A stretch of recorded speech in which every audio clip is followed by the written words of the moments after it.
Volta e meia, somos surpreendidos com a notícia de uma tragédia, como o incêndio e desabamento do edifício no Largo do Paissandu, no coração da cidade de São Paulo, onde haviam quase 400 pessoas vivendo de forma precária em habitações improvisadas. Em situações como essas, costumamos nos perguntar: por que Deus permite que infortúnios assim aconteçam? É o que vamos ver no vídeo de hoje. Eu sou Alan Pinto e este é o Horizonte Infinito.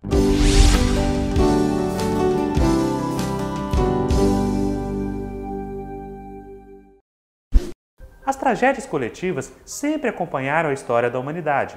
Mesmo sabendo disso, ainda nos deixamos impressionar quando alguns desses eventos acabam trazendo o caos e a destruição ao nosso redor. Sempre em momentos como esses, costuma surgir uma velha questão: por quê? Por que Deus permite que tantas vidas simplesmente deixem de existir de uma hora para outra? Foi exatamente o que Allan Kardec quis saber dos espíritos superiores na pergunta 737 da terceira parte de O Livro dos Espíritos. Com que fim fere Deus a humanidade por meio de flagelos destruidores? Para fazê-la progredir mais depressa. A destruição seria uma necessidade para a regeneração moral dos espíritos, que em cada existência sobe um degrau na escala do aperfeiçoamento. Mas aí vem outra questão. Para conseguir a melhora da humanidade, não podia Deus empregar outros meios que não os flagelos destruidores? Pode e os emprega todos os dias, pois que deu a cada um os meios de progredir pelo conhecimento do bem e do mal. Estes meios são o livre-arbítrio, a consciência e a inteligência, características primordiais que nos distinguem dos demais animais. O problema é que os homens acabam não se aproveitando desses meios ao fazerem escolhas equivocadas, guiadas pelo orgulho e pelo egoísmo, sendo necessário que o castigo venha para fazer-lhes sentir sua impotência diante da força das coisas. Pois bem, mas desses flagelos, tanto sucumbe um homem de bem como o perverso. Será justo isso? Por estarmos tão acostumados à matéria, acabamos por achar que tudo se resume a esta vida, a este corpo. O que é perfeitamente compreensível. Somos como o peixe que nasce em um lago onde só conhece aquele mundo, aquela vida. Nem por um segundo o peixe imagina que há outros seres fora da água que ele habita. A ideia de que existam outras plantas, pássaros, animais, homens, cidades, aviões, internet, foge completamente de sua capacidade de compreensão. Para o peixe, só existe seu corpo, o seu mundo. Assim também somos nós. Achamos que tudo gira somente em torno do nosso corpo perecível e da nossa vida frágil. A vida do corpo, bem pouca coisa é. Um segundo no nosso mundo não passa de um relâmpago na eternidade. Ao analisarmos essa afirmativa sob o nosso ponto de vista, temos a impressão de que os espíritos podem fazer certo descaso de nossos dramas e sofrimentos. No entanto, se encararmos as tragédias sob a perspectiva do espírito imortal, chegaremos facilmente à conclusão de que tais eventos não passarão de um breve momento de nossa existência e que os ganhos futuros poderão ser bem maiores que o momento presente. Se a morte nos chega através de uma tragédia coletiva ou uma causa comum, ninguém deixa por isso de morrer.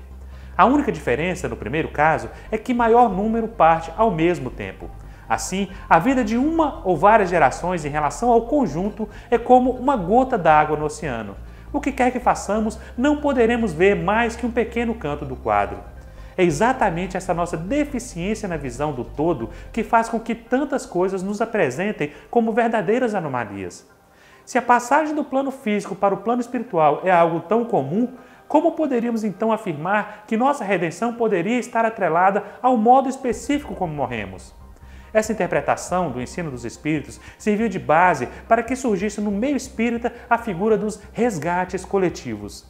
Segundo essa tese, grupos de espíritos que no passado se reuniram para cometer grandes crimes poderiam se redimir através de uma dolorosa expiação, executada de forma tecnicamente precisa através da engenhosidade com que desenrolasse a morte física desses mesmos indivíduos. Se fossem inquisidores, responsáveis pela morte de vários inocentes nos tribunais do Santo Ofício através da fogueira, muito provavelmente teriam uma morte semelhante em um incêndio, por exemplo. Se fossem piratas sanguinários que condenassem ao fundo do mar as suas vítimas, teriam sua redenção através da morte em um naufrágio da embarcação em que se encontravam estrategicamente reunidos com os mesmos companheiros de crueldade do passado. Essa tese traz em seu conjunto duas incoerências.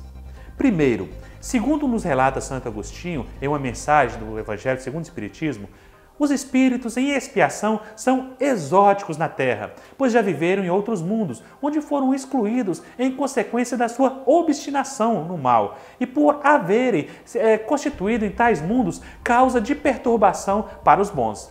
A palavra exóticos assume aqui um conceito de algo que vem de fora, ou seja, não é originário do mesmo lugar que nos encontramos. Logo, se há uma expiação por males causados em várias vidas, provavelmente isso não se deu aqui na Terra. Segundo, é a alma e não o corpo quem sofre, pois este não é mais que o instrumento da dor. Aquela é o paciente. Após a morte, separada a alma, o corpo pode ser impunemente mutilado, que nada sentirá. A alma, isoladamente, nada experimenta da destruição orgânica. Imaginemos então um grande incêndio, um naufrágio ou um acidente aéreo, por exemplo. Qual seria o peso que o brevíssimo instante de dor vivido por aqueles que deixam o palco terrestre através de uma morte angustiante poderia representar em sua existência atual?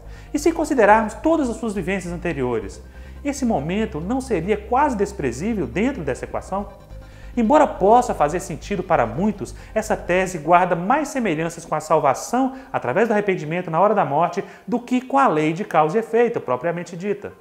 É preciso que entendamos que na natureza não há um fenômeno, por pouco importante que seja, que não seja regulado pelo exercício das leis universais que regem a criação. Dá-se o mesmo nos grandes cataclismos. Estando tudo submetido a uma série de leis eternas como aquele que as criou, pois que não se poderia remontar à sua origem, não há um só fenômeno que não esteja submetido a uma lei de periodicidade ou de série.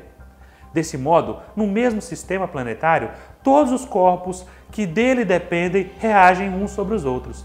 Todas as influências físicas aí são solidárias e não há um só dos efeitos que designaremos sob o nome de grandes perturbações que não seja consequência da componente das influências de todo esse sistema. Assim, as nebulosas reagem sobre as nebulosas.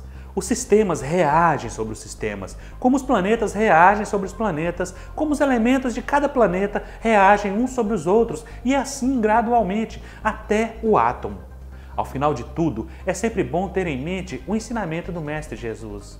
No mundo tereis aflições, mas tende bom ânimo, eu venci o mundo. E aí, gostou desse vídeo? Então não deixe de curtir, compartilhar e se inscrever no canal. Deixe também o seu comentário, ele contribui e muito para o aperfeiçoamento do nosso trabalho.